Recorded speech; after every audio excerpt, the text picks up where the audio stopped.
சென்னை எண்ணூர் அனல்மின் நிலையத்திற்கு நிலக்கரி கொண்டு செல்ல கன்வேயர் அமைக்கும் பணியின் மீது கொற்றலை ஆற்றின் நீர் வழிப்பாதையில் கொட்டப்பட்ட கட்டுமான பொருட்கள் முழுவதையும் அப்புறப்படுத்த வேண்டும் என தமிழ்நாடு மின் உற்பத்தி மற்றும் பகிர்மான கழகத்திற்கு சென்னை உயர்நீதிமன்றம் உத்தரவிட்டுள்ளது.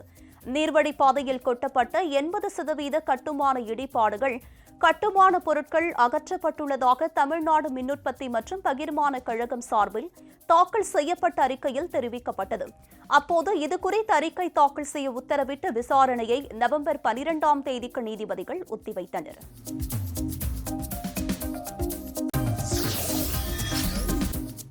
கிருஷ்ணகிரி மாவட்ட தென்பெண்ணை ஆற்றில் வெள்ளப்பெருக்கால் அடித்துச் செல்லப்பட்ட பூ வியாபாரியின் உடல் மீட்கப்பட்டது. ஓசூரை அடுத்த கோபச்சந்திரம் தென்பெண்ணை ஆற்றில் பூ வியாபாரியான பெருமாள் என்பவர் ஆற்றினை கடக்க முயன்றார். அப்போது தண்ணீர் பெருக்கெடுத்ததால் அதில் பெருமாள் அடித்துச் செல்லப்பட்டார். இதை கண்ட அப்பகுதி மக்கள் உடனடியாக தீயணைப்புத் துறையினருக்கு தகவல் தெரிவித்தனர். தீவிர தேடுதல் பணிகளுக்கு பின் பெருமாள் சடலமாக மீட்கப்பட்டார். அவரது உடல் பிரேத பரிசோதனைக்காக அரசு மருத்துவமனைக்கு அனுப்பி வைக்கப்பட்டது.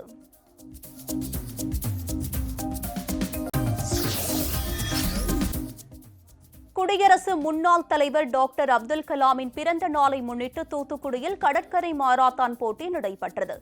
அரசு மேல்நிலைப் பள்ளி மற்றும் தனியார் நிறுவனம் இணைந்து பள்ளி மாணவர் மாணவிகளுக்கான பீச் மாரத்தான் போட்டியை நடத்தினர்.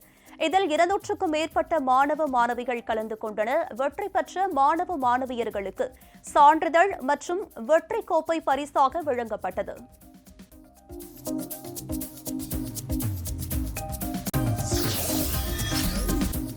திருவண்ணாமலை மாவட்டத்தில் பலத்த மழையால் ஏரி மற்றும் குடியிருப்பு பகுதிகளில் வெள்ளம் சூழ்ந்துள்ளது.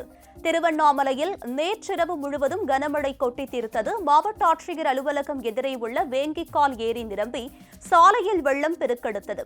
ஜெய்பீம் நகர், குறிஞ்சி நகர், இந்திரா நகர் உள்ளிட்ட குடியிருப்பு பகுதிகளில் வெள்ள நீர் சூழ்ந்ததால் பொதுமக்கள் வீட்டை விட்டு வெளியேற முடியாமல் அவதியுற்றனர்.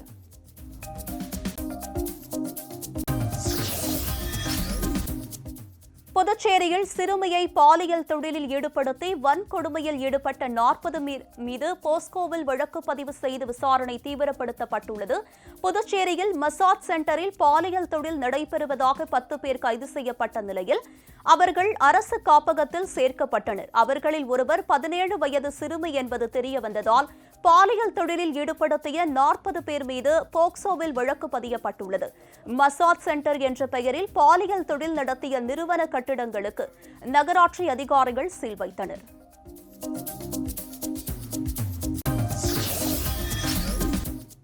செங்கல்பட்டு மாவட்டத்தில் தேர்தல் பாதுகாப்பு பணியின் போது கீழே தவறி விழுந்து எலும்பு முறிவு ஏற்பட்ட காவல்துறை ஆய்வாளருக்கு மாவட்ட காவல்துறை கண்காணிப்பாளர் உதவி செய்தது காவல்துறையினரிடையே பெரும் நிகழ்ச்சியை ஏற்படுத்தியது.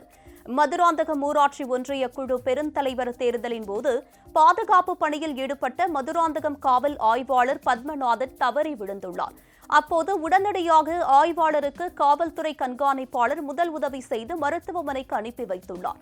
இந்த செயல் காவல்துறையினரிடையே பெரும் நிகழ்ச்சியை ஏற்படுத்தியது.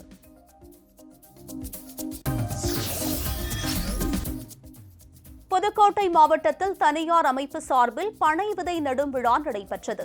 கரம்பக்குடி சிட்டி ரோட்டரி சங்கம் சார்பில் 3ஆம் கட்ட பனை விதை நடும் விழா அனுமார் கோவில் எதிரே உள்ள குளத்தில் நடைபெற்றது. இதில் வட்டார கல்வி அலுவலர்கள், தலைமை ஆசிரியர், ஓய்வு பெற்ற தலைமை ஆசிரியர், பள்ளி ஆசிரியர்கள், மாணவ செல்வங்கள் கலந்து கொண்டு 1000க்கும் மேற்பட்ட பனை விதைகளை நட்டனர்.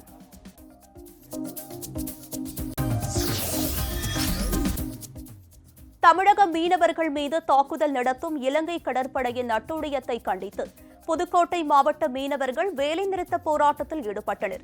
இலங்கை கடற்படையால் அண்மையில் மீனவர் படுகொலை செய்யப்பட்டதை கண்டித்து ஜெகதாப்பட்டினம் விசைப்படகு மீனவர்கள் இன்று முதல் வேலைநிறுத்த போராட்டத்தில் ஈடுபட்டுள்ளனர். இதனால் மாவட்டத்தில் 600க்கும் மேற்பட்ட விசைப்படகுகள் கடலுக்கு மீன்பிடிக்க செல்லவில்லை.